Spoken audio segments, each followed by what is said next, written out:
Your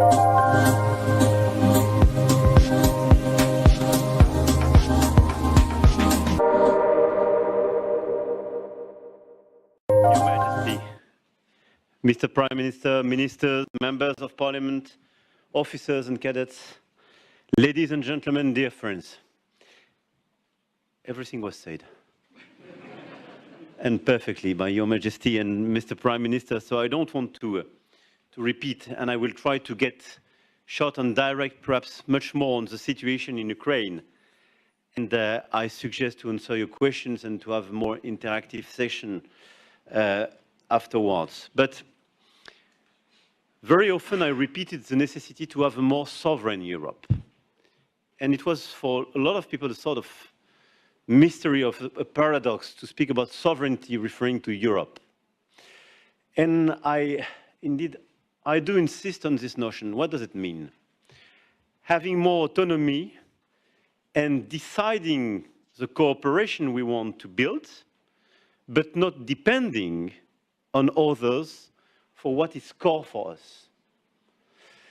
This sovereignty is stronger now than it was a few years ago. Unhappily, the Russian aggression against Ukraine was part of the triggering point of more sovereignty in our Europe. But we did improve this sovereignty, and we are building it together. And I think our partnership, Mr. Prime Minister, you perfectly referred to this document, and from our defense industry to our nuclear energy, our research, and so on, we are building a stronger cooperation, serving a stronger and more sovereign Europe. But very clearly, we have today a much more sovereign Europe. We are ready to design and conduct operations together abroad. This is what we are doing in the Red Sea today. This is what we did together in Africa, thanks to Takuba. We design a much more European defense, the European Initiative for Intervention, creating more intimacy between our armies, and you joined this initiative, and this is around such a framework that we work together in Africa. We built a European Defense Fund. We built, you refer to that, a European Peace Facility, which is a big success and was totally new in order to provide equipment and financing to a third party like Ukraine. We designed, few weeks after the beginning of this war, a common sovereign agenda. We called it the Versailles Agenda. We were all together in order to reduce our strategic dependencies. But in technology, energy, defense, economic capacities, we decided precisely to work closely together to have more European answers. Clearly, we started to reverse decades of falling defense expenditures. We started after Crimea in 2014, and we accelerated during the past 2 years. And altogether, we are spending more and more money and building common capacities and common projects between Europeans. And your decision to join NATO is part of this strategic awakening. And I want to reiterate here our full support and to congratulate you about the fact that this decision is absolutely critical, having such an important member joining now in this very region our alliance. On top of that, we reacted very rapidly right after the aggression. We put sanctions all together, we preserved our unity as Europeans, and we managed to send support financing to Ukraine during the past 2 years. In parallel, we put our defense industry on a war footing, and we increased the churn rates, we reopened production lines, we placed new orders and reduced administrative constraints on our industry to produce much more and much more rapidly. And we were lucky to have a US partner very much involved with all of us. Here are just a few remarks to highlight how much stronger we were all together and more sovereign we were all together. And all these key decisions were not obvious for a lot of people 2 or 3 years ago. So clearly, the past 2 years were characterized after the aggression of Russia by this strategic move and all these reactions. Now, the war in Ukraine will be a long-term effort, and clearly now, this is a testing moment and a decisive moment for all of us. Both of you mentioned the importance of the challenge, and I want to insist on the fact that even if we can be very proud of these recent decisions and the moves we made, I strongly believe that we have to do much more. First, we will have to be ready to act, defend, and support Ukraine whatever happens, and whatever the US decision will be. I think we are very lucky to have such a partner, to have such an ally. But very clearly, we have to be lucid on the fact that Ukraine is part of the European continent. And whatever the US will decide, we have to take the right and bold decision to support Ukraine and the Ukrainian people. And we have to follow the line in the current strategy, which is, it is impossible for all of us to see Russia winning this war.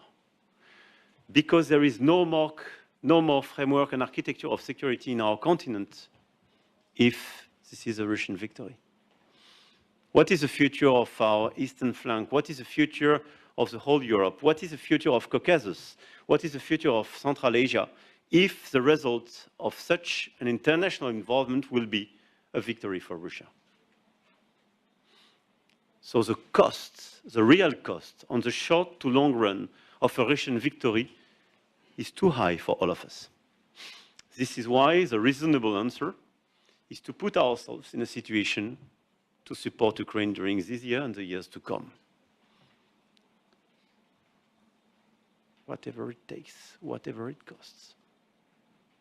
This support should be through weapons and ammunition, training programs, and everything they will need in order to resist the Russian aggression and put themselves, meaning the Ukrainians, in a situation to negotiate a sustainable peace, meaning a peace decided by the Ukrainians and a peace respecting international order and international rules.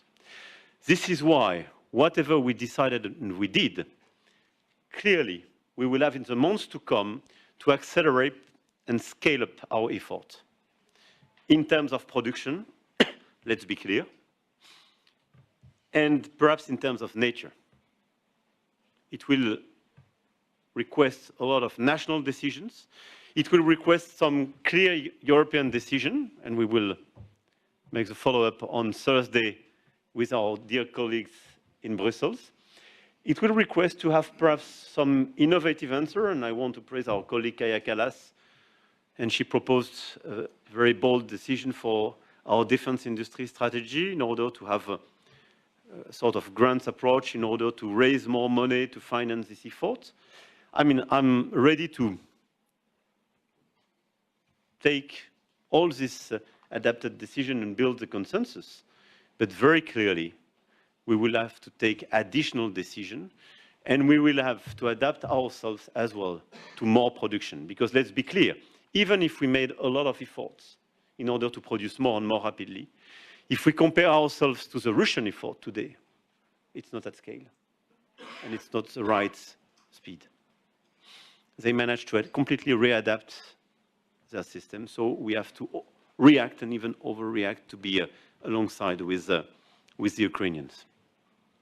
In parallel, I think we have clearly to follow up, so strengthening this effort, strengthening production, be ready to take national and European decision, and preempt any US decision not to be dependent on any change. In parallel, I would like to insist on a few critical points for me for the future. It will guide us to a strengthening of European defense. I insisted several times on this issue. Europe of defense is not a substitute to NATO. And it's even more important for you today than it was for yesterday. But clearly, this is one critical pillar of NATO. This is our way to take our own fair share, and this is a necessity because we speak about our own neighborhood.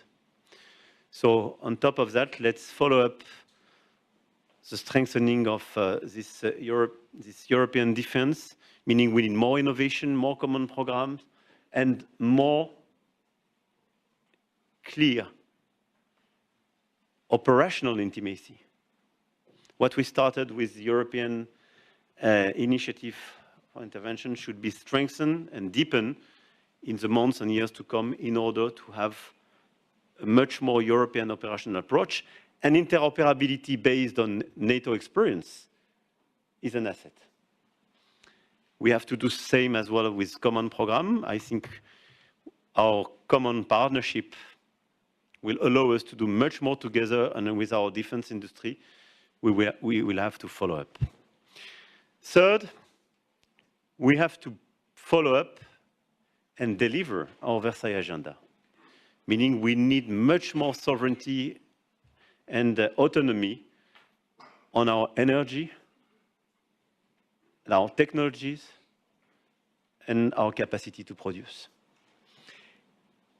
And I think one of the wake-up calls we should not forget is that during years and years, we thought that making trade and exchanging energy with Russia was the best way to prevent a war.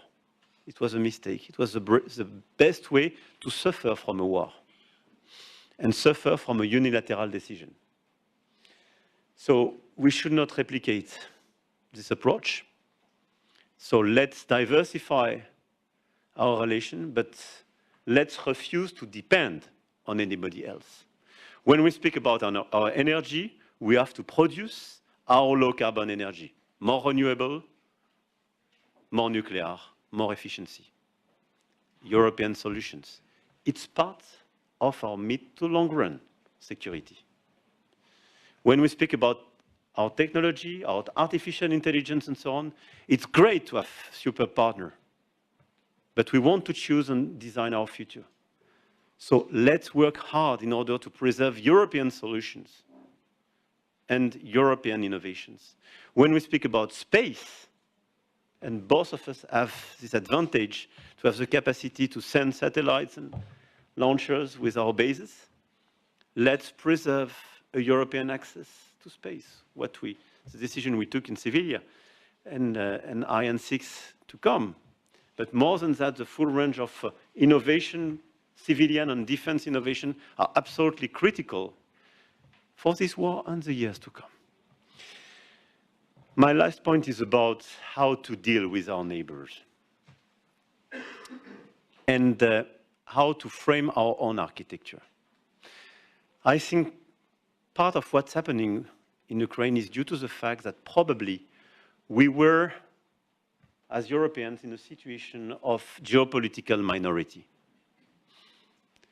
We were not, and we didn't put ourselves in a situation to decide for our own territory.